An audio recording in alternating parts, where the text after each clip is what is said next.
海賊王になる男だ。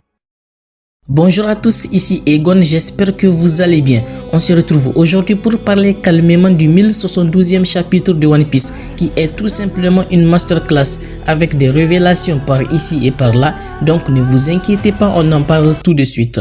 Mais avant, n'hésitez pas à vous abonner pour me soutenir, activer les notifications pour ne rien rater de nouvelles vidéos et un petit like sur la vidéo, merci. Allez, comme d'habitude, on commence avec le titre du chapitre qui est le poids des souvenirs, faisant référence à...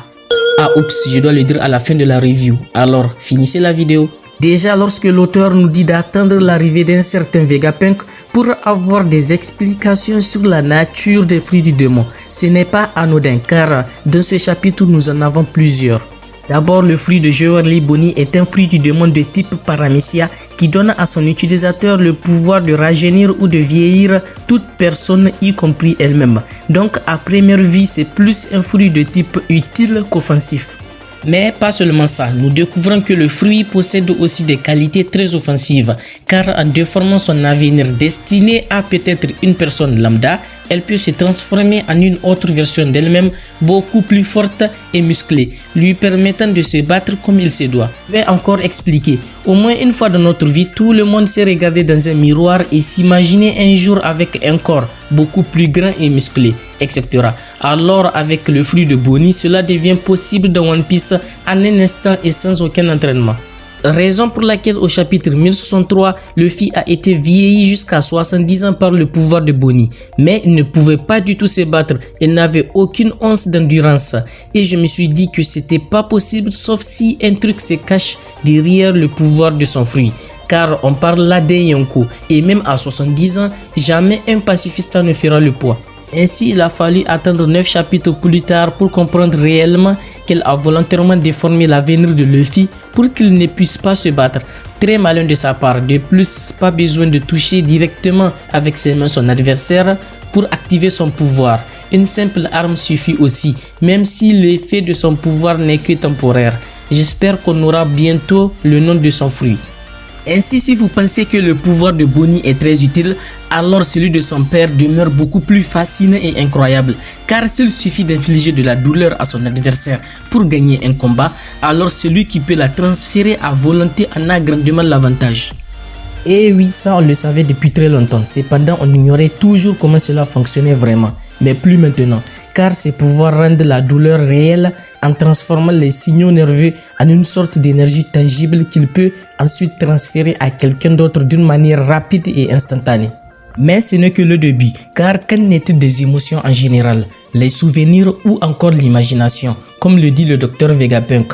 Ainsi étant eux aussi des signaux nerveux, leur déplacement d'un corps à un autre serait aussi possible, permettant ainsi à la fille de connaître les souvenirs du père et qui justifieront l'abandon de Geoerli Boni par son père, car bloqué par un serment, Vegapunk ne saurait lui révéler la vérité sur son passé et celui de son père concernant la transformation de ce dernier en cyborg. Ainsi, le fruit du coussinet de Kuma serait l'un des fruits du démon les plus importants de l'œuvre et j'en parlerai dans une autre vidéo. Même si le monde ne la reconnaît pas comme telle, je sais qu'il s'agit d'un être vivant, une personne qui respire, un véritable et indéniable être humain. Une réussite, c'est une certitude et c'est un grand pas vers la paix dans le monde.